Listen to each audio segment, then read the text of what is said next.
On peut avancer du coup, on peut passer donc à notre quatrième joueur du jour si tu veux bien. Kyrie Irving, allons sur lui. 35 minutes par match cette année pour Irving, 58 matchs, 105 de true shooting plus, donc plus 5% d'efficacité par rapport à la moyenne sur un usage assez important de 28%, donc c'est pas mal. Et voilà, pour te lancer, on est vraiment sur une top saison après quelques années un peu soit incomplètes, soit pas très bonnes. Là, c'est une première vraie année qui s'est même conclue par les finales, quoi.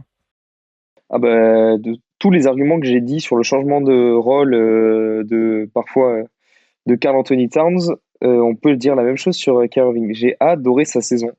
Moi personnellement, de toute façon, ça a toujours été un profil que j'aimais beaucoup.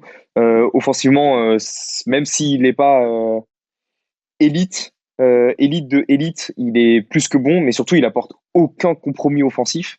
Et défensivement, moi je suis largement plus haut que la moyenne sur ses capacités défensives. Je trouve qu'il y a parfois un délit de sale gueule sur Kyrie Irving qui est trop souvent jugé comme un mauvais défenseur, alors qu'il a juste été trop souvent mal utilisé.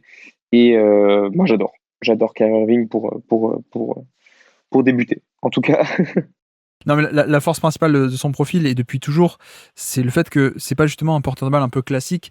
Il y a une certaine dose de polyvalence, en fait, dans son profil. Et d'ailleurs, c'est pour ça qu'il a pu aussi bien se combiner avec LeBron James, même à l'époque, hein. Et même dans plein de contextes différents, y compris aussi donc chez les Nets de Durant et de James Harden, etc. C'est parce qu'en fait, c'est pas que un vampirisateur de jeu, pardon.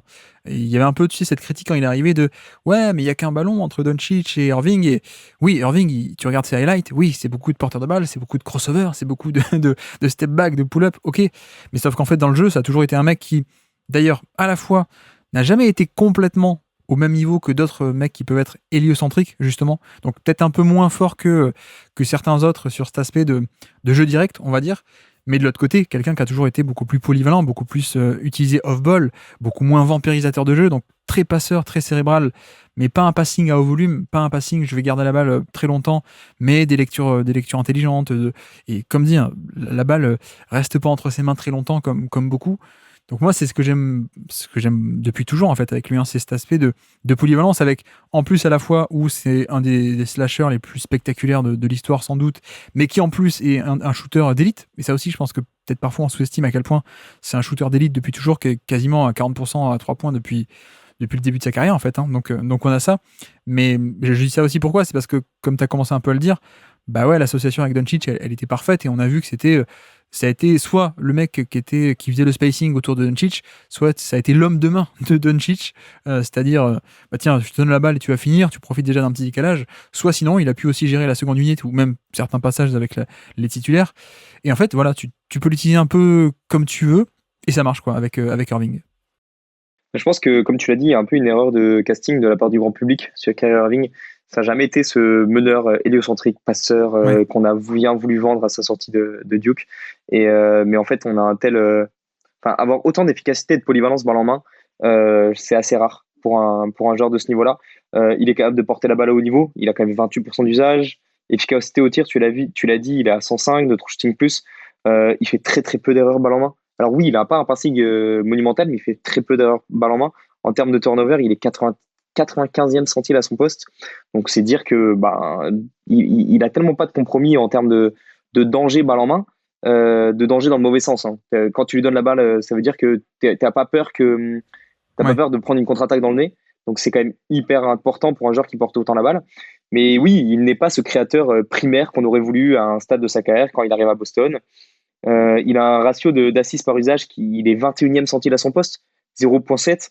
Donc c'est sa plus mauvaise saison depuis la fameuse saison 2015 où LeBron arrive et revient Ouais. à Cleveland, où justement il doit s'ajuster à ce nouveau rôle de finisseur élite.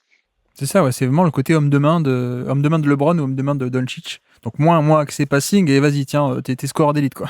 Qui lui va tellement bien, quoi. Et d'ailleurs, Ouais. j'ai regardé un peu tout à l'heure le ratio d'assists par usage de Kyrie Irving en termes de centiles en 2015. Tu le connais?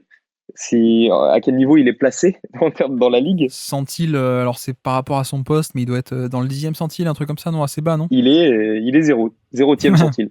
C'est vraiment, Eh par ben, rapport à son usage, c'est celui qui fait le moins de passes. Bah oui, ouais, parce qu'en ouais. fait, il est tellement fort, il est tellement implacable dans sa capacité à punir balle en main en termes de scoring que, en fait, peu à peu, Et là, on l'a retrouvé vraiment, ce Kyrie Irving qui est ultra efficace. Il est devenu ce finisseur d'attaque quasi unique. Cette année, c'est 65% de ses paniers qui sont assistés, c'est son record en carrière. En fait, ça lui va tellement bien parce que il a une polyvalence de scoring qui est folle, il a une efficacité à 3 points qui est folle, il a une polyvalence de zone. Il prend un nombre impressionnant de tirs dans toutes les zones du terrain qui est assez folle. Et il est même capable de sanctionner en post-up. Et je suis même tombé sur une stat assez folle. Il est même efficace au-dessus du cercle. Cette saison, il fait son record en carrière en termes de nombre de dunks. Il en a fait 6. C'est exceptionnel. Donc, Ouais. non, moi je trouve que c'est assez fou. Il manque peut-être un peu le drive dorénavant avec l'âge qui commence un peu à tomber. Sa rim pressure, elle est en chute libre. Sa pression sur le cercle, pardon pour l'anglicisme. Malgré tout, donc on voit les effets de l'âge ou peut-être d'ailleurs les effets d'un driver ultime à côté de lui qui est Luka Doncic qui prend beaucoup de place dans son accès à la raquette. Il a 76 pardon, de free throw rate plus. Donc c'est son plus bas niveau depuis 2018 pardon. Et l'année un peu bizarre à Boston. Donc non, c'est moi, son efficacité avec Luka Doncic, elle est exceptionnelle. Luka Doncic sans Kyrie Irving, je pense que ouais, tu avais fait un podcast, je crois, dessus. Mais Luka Doncic sans Kyrie Irving, il a 120 d'offensive rating. Quand il est avec Kyrie Irving, il monte à 123.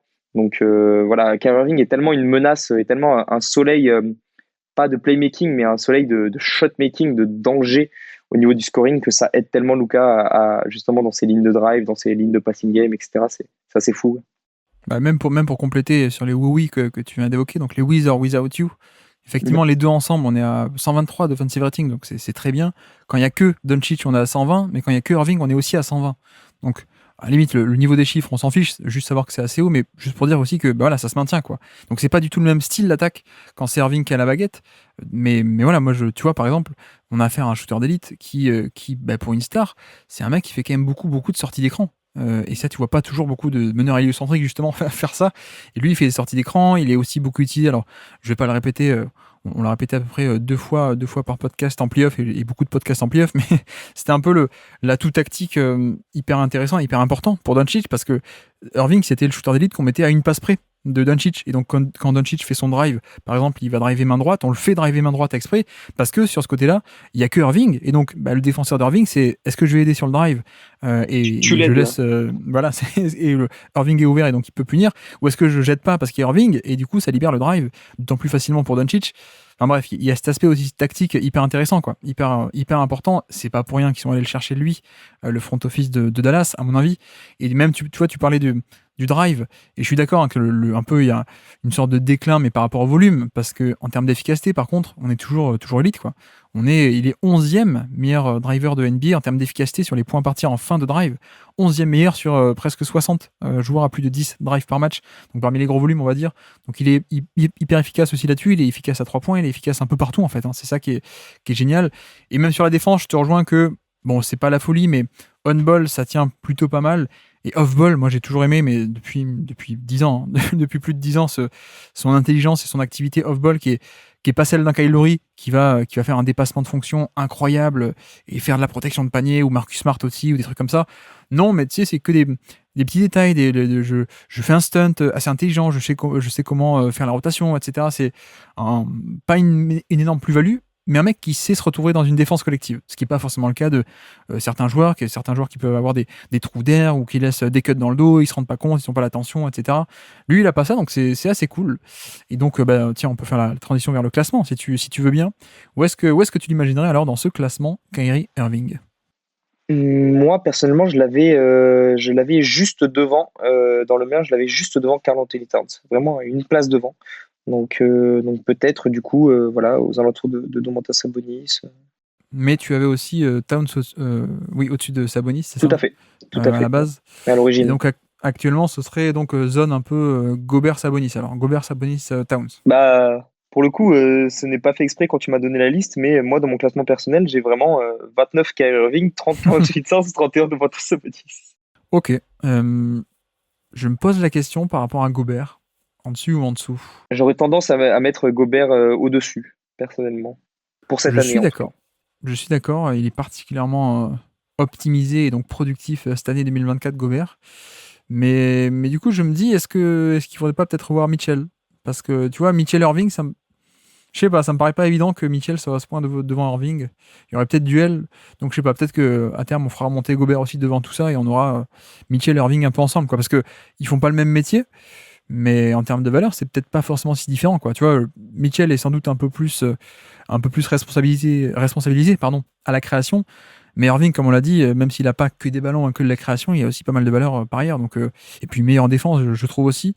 Donc je sais pas toi ce que t'en penses, mais il y a un beau duel avec Mitchell Irving, peut-être.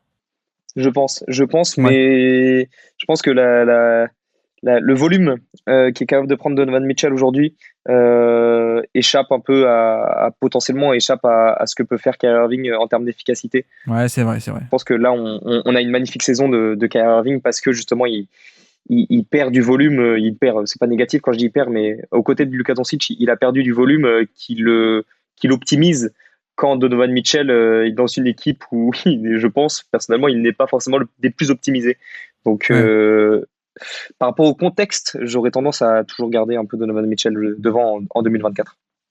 Eh bien, mettons-le là. Alors, mettons-le là, entre Gobert et Sabonis.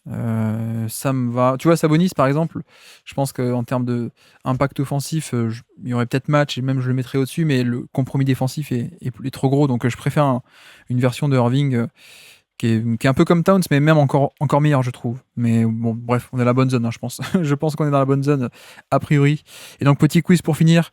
Je pense que tu sais de quelle action marquante je vais te parler. Nous sommes le 17 mars 2024, et c'est le fameux buzzer beater, le flotteur hookshot buzzer beater contre Denver, qui était un dimanche soir, hein, si je dis pas de bêtises, en prime time, heure française, en plus pour nous.